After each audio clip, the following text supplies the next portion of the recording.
Halo sahabat sehat.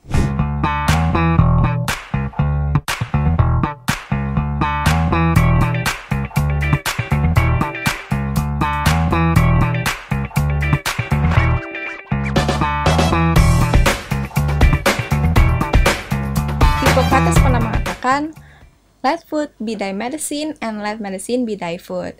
Nah, dari kata-kata tersebut kita bisa tahu nih kalau perut kita berhubungan dengan penyakit. Nah, di episode kali ini kita akan membahas tentang sesuatu yang enak di mulut tapi juga sehat di perut bersama narasumber kita yang tak asing lagi, yaitu Profesor Dr. Hardinsyah MS, Guru Besar Ilmu Gizi FEMA IPB University, Ketua Umum AIPGI, yang juga Ketua Umum Pergizi Pangan Indonesia. Nah, tapi sebelum itu, jangan lupa like, komen, dan share video ini, dan jangan lupa subscribe YouTube channel Gini Sehat. Apa kabar Prof hari ini? Baik, kalau gimana kabarnya? Baik banget. Waduh. Karena sesuai judul kita hari ini, mau membahas tentang sesuatu yang enak di mulut tapi sehat di perut. Wow. Emang ada ya Prof, makanan yang enak di mulut tapi sehat di perut? Terutama di tubuh kita nih. Ada Vel, meskipun juga enak itu relatif ya, tapi ada deh. Mungkin Vel sebutin aja salah satu buah favorit Vel apa? Buah naga. Buah naga ya. Oke, enak di mulut kan? Enak. Berarti namanya tadi favorit ya enak di mulut. Buah naga juga itu sehat di perut ya. Airnya banyak, juicy, luar biasa antioksidannya, warnanya yang merah ke apa itu? Pink-pingan. Kepingan gitu ya, kepingan lagi. Keping. Ke arah pink gitu ya. Itu luar biasa kan manfaatnya, dan juga selalu bawaannya itu menyejukkan ya. Apalagi kalau dimakan saat dingin ya, enak, Iya, seger. betul. Dan ditambah lagi yang lainnya. Kadang-kadang ditambah sedikit susu. Jadi ya itu contoh sederhana aja, ada kan? Oke, sekarang Vel, apa yang di antara jenis sayur yang menurut Vel enak? Wortel. Nah, entah itu di sop, entah itu dengan cara dikukus, atau dilalap gayanya Sunda. Udah jelas kalau Vel bilang tuh suka, berarti udah enak di mulut ya. Tinggal jawabannya, sehatkah di perut? Wortel itu banyak sekali kandungan seratnya, vitaminnya, terutama karotenoidnya ya. Di samping juga ada karbonya, seratnya. Jadi nggak sulit kan Vel ya, yang enak di mulut, sehat di perut. Mau lanjut lagi? Iya. Kadang soalnya banyak yang bilang, "Teh, makanan-makanan sehat tuh nggak enak." Ya, Prof, ya. Iya, betul sih. Karena ini kurang kreatif berpikir kali ya. Atau nggak tahu bisa jadi. Jadi nggak tahu. Iya. Kalau gitu, apa aja sih Prof yang perlu diperhatikan untuk menyehatkan perut? Iya. Pertama, semua makanan itu kan ada cita rasanya ya. Iya. Jadi kita batasi, jangan sampai kita mengkonsumsi makanan ataupun juga minuman dengan cita rasa yang ekstrim. Tahu cita rasa ekstrim ya? Sekarang kan lagi tren tuh sambal itu sambal berapa? Sampai level 10. Level 10 ya. Ada nggak level 11 12 ya? Aduh, saya nggak berani nyoba. Ya, artinya kalau kita kenalkan mulut kita, perut kita pada cita rasa yang ekstrim sangat pedas. Itu pasti ketika di mulut pun rasanya, kalau orang nggak biasa, pasti itu rasanya udah ada gangguan gitu ya. Maunya segera minum air, dan minum air juga kalau ngedadak sampai 2-3 gelas itu kan nggak bagus ya. Harus pelan-pelan kan minum yang benar. Atau terlalu manis, ya. Oke, enak di mulut terlalu manis, ya. Nggak seperti cabai tadi ya, rasanya gimana gitu. Di perut barangkali masih nerima, tapi ketika dia masuk ke darah, gula darah meningkat, jadi nggak sehat lagi kan. Enak di mulut, nggak sehat di Perut. di perut dan darah misalnya kan, di tubuh ya. Asin misalnya, buat orang tertentu asin masih bisa ya dikunyah, wah enak gitu ya. Iya. Tapi beberapa jam kemudian kadar garam atau natrium di darah meningkat. Nah, kalau orang punya lonjakan tekanan darah dan sensitif terhadap tekanan darah yang tinggi, lonjak 150, lonjak 180, sakit kepala, pusing. Belum lagi kalau ada kaitannya kan kerja ginjal jadi berat ya. Iya. Ya, apalagi kalau nggak minum, kerja ginjal tambah berat lagi. karena sebagian harus segera dikeluarkan tuh. Ya, jadi nggak semua yang enak di mulut itu bisa sehat di perut. Belum lagi kalau kita bicara faktor yang lain yang namanya ada, kerennya probiotik ya. Tapi bahasa sederhananya mikroba baik ya, zat aronik yang baik yang berfungsi buat tubuh kita. Yang begitu mudahnya sebenarnya nenek moyang kita mengembangkan dulu ya dengan adanya makanan-makanan fermentasi. Siapa nyana ya, di Indonesia ada tempe, di Indonesia ada toco ya, di Indonesia ada tape. Kemudian dari budaya luar negeri juga kita punya yogurt gitu kan. Dan banyak lagi di berbagai daerah konon ada juga loh, Vel. Buku yang tadi tak kasih tentang manfaat susu. Itu ada susu fermentasi yang ada di Sumatera Barat. Dadih namanya. Oh, dadih ya. Ya, itu susu kerbau yang difermentasi. Jadi artinya itu yogurt ala Sumatera Barat. Ada lagi di Danke ya, di Sulawesi. Ya, dari sapi di sana lokal, susunya difermentasi, namanya Danke. Mungkin daerah lain juga ada, kita belum sempat keliling Indonesia. Ya. Kacang-kacangan yang difermentasi juga. Ya kalau di Jepang ada yang mana natto ya. Kalau kita toco, katanya sih nggak enak ya. Daerah lain tahu juga. Bahkan ikan juga.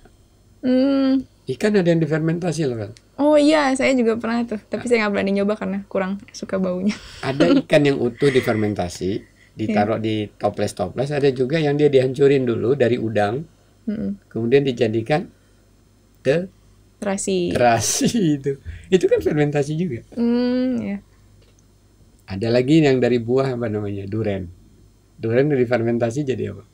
Oh, duren ada di fermentasi. Itu yang namanya sambal duren kan ada. Oh, itu difermentasi dulu. Ada sambal duren yang difermentasi dari Sumatera Selatan, kayaknya dari Kalimantan juga pernah lihat. Jadi duren tadi dibiarkan, aromanya jadi tambah kencang muncul. Itu ada bakteri yang bekerja, sejenis asam laktat ya. Tadi disebutkan kan ada mikroba baik nih, Prof. Iya. Memang peran mikroba baik untuk tubuh kita apa sih, Prof? Terutama perut nih. Iya. Jadi ada banyak sebenarnya ya. Salah satu peran mikroba baik tadi menghasilkan zat gizi. Apa itu, Prof, zat gizinya? Jadi ada vitamin B ya, ada yang menghasilkan vitamin B6, B3, ada juga menghasilkan vitamin K ya, ada juga menghasilkan B9. Umumnya vitamin B itu dihasilkan oleh bakteri baik, meskipun dia jenisnya berbeda-beda ya, ada yang keunikannya. Kalau bakteri baik ini untuk asam folat, bakteri baik ini untuk vitamin K, tapi memang tidak bisa memenuhi kebutuhan ya, artinya dia tetap bisa melengkapi, nggak bisa memenuhi kebutuhan semua gitu ya. Itu dari sisi gizi. Dari sisi kaitannya topik kita yang sebelumnya ada imunitas. Jadi bakteri baik ini dia berkembang membentuk koloni-koloni, kehidupannya berkelompok gitu, itu bisa menyingkirkan bakteri jahat atau gen tadi. Jadi mekanismenya bisa secara fisik, bisa juga melalui sinyal-sinyal dan reaksi-reaksi kimia ya. Tapi secara sederhana koloni ini kalau dia berkembang, gini deh, kalau di kandang ayam misalnya, ada ayam-ayam jago yang banyak beranak pinak, timbul jago-jago. Sementara ada lagi ayam lain jenisnya nggak beranak pinak, pasti dia tergeser dari sisi makanan, dari sisi itu ayam bisa kelaparan yang ayam yang ayam katenya ya hanya satu, direbut makanan oleh si ayam-ayam jago ini. Jadi bakteri baik tadi kan juga perlu makan, jadi dia bisa mengambil space yang lebih luas yang menggeser peran dari bakteri-bakteri jahat. Terus kalau tadi kan ada bakteri baik, ada bakteri jahat nih, Prof. Kan sesuatu pasti harus seimbang ya, Prof. Iya. Nah, apakah ada caranya supaya seimbang nih, Prof, jumlah mikroba baik di tubuh kita? Ya, seimbang itu tidak berarti jumlahnya harus sama ya. Ya, artinya tetap yang bakteri jahat itu dikendalikan supaya dia tidak berpengaruh jahat ya, berpengaruh negatif. Dalam jumlah yang kecil tetap ada. Di mana-mana di tubuh kita sih, di luar juga ada, di dalam juga ada ya. Tapi seimbang dalam arti tidak menimbulkan masalah. Itu maksudnya, bukan jumlahnya sama antara baik dan tidak baik. Apa masalahnya? Nah, itu tadi salah satu contohnya, tipes ya. Tipes. Itu kan Diare. karena saking banyaknya ya yang TPI tadi ya. Iya. Coba kalau dia sedikit, dia sih diam aja dorman, ngalah dia kan. Yang lainnya yang banyak. Gitu. Dikeroyok soalnya. Nah, dikeroyok oleh bakteri yang baik. Ya sama aja ketika orang COVID-19 ya, virus masuk. Itu kan tergantung dosisnya perkembangan virus tadi. Kalau jumlahnya banyak, imunitas kita nggak bisa lagi melawan, ya orang sakit. Tapi meskipun ada COVID-19, jangan-jangan ini ada COVID-19, kita nggak tahu ya. Iya. Karena imunitas kita bagus, ya dia hanya say hello aja. Sorry ya, lo hanya bisa di luar aja gitu. Iya, kalah jumlah prajuritnya ya. Nah, Iya. kalau bahasa tentaranya gitu deh. Nah, kalah. Mm-mm. Prajuritnya sedikit, jadi dia kalah. Terus gimana Prof menciptakan keseimbangan itu tuh? Ya dengan cara makan minum dan ngatur gaya hidup tentunya ya, yang baik dan benar. Jadi minuman kita tentunya yang tidak ada komponen toksik yang akan mematikan bakteri. Kita juga meminimalkan masuknya antibiotik ya, kecuali terpaksa. Ya. Kalau sakit kan udah terpaksa ya untuk sembuh ya. Iya. Kemudian makanan-makanan yang tadi yang disebut difermentasi, yang diperem, ada tumbuh jasa reniknya. Karena jasa renik tadi kan bisa ditumbuhkan, substratnya di makanan ya, dia bisa hidup. Kemudian pikiran, perasaan ya. Hanya perasaan pikirannya bisa mengendalikan stres kan. Karena kan tadi lagi-lagi kita bicara kalau orang mengalami stres pasti ada menimbulkan ketidakseimbangan di dalam tubuhnya, dan itu kalau dibiarkan akan bermasalah.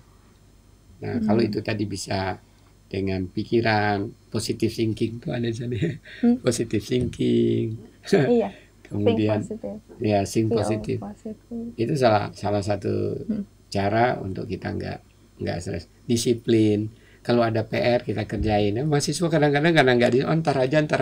Ternyata tuh nggak bisa satu malam ternyata. Dikira tuh bisa satu malam nyelesain Yang PR dicicil kan. aja. Nah, akhirnya kan pusing sendiri, stres sendiri kan. Jadi mengendalikan stres salah satunya memang disiplin. Selagi ada waktu kerja, ya kerjain. Bahwa ternyata bisa selesai lebih awal. Nah, disitulah timbul kebahagiaan barangkali ya. Iya, lebih lega. Lebih lagi anti stres lagi jadi. Iya, oke, baik Prof. Untuk mengakhiri nih Prof, tips-tips dari Prof untuk mewujudkan yang sehat, yang enak di mulut, sehat di perut. Ya, pertama pilihlah makanan-makanan yang memang secara kebiasaan cita rasanya itu sudah melekat biasa sebenarnya di tubuh kita ya, tidak ekstrim ya. Bahwa sekali-sekali kita ditraktir teman, lo mau nggak ini tes yuk yang level 10 pedas. Ya mungkin kalau nyoba-nyoba sedikit saja nggak masalah ya, bertahap, nggak langsung banyak. Tapi prinsipnya hindarilah cita rasa yang ekstrim tadi. Meskipun dia ekstrim tadi enak di mulut, itu pasti nggak akan sehat di perut. Terlalu pedas, terlalu asam, terlalu pahit, terlalu manis, terlalu apa lagi Vela? Serba terlalu asam. Oh deh tadi. Iya, itu nggak Terlalu gurih juga seringkali nggak enak, jadi air liur berkeluaran terus gitu. Jadi itu yang pertama. Yang kedua sebenarnya dari setiap kelompok pangan kita tuh punya makanan-makanan favorit ya, yang sebenarnya bisa kita artikan itu makanan sehat tergantung cara ngolahnya, tergantung cara makannya.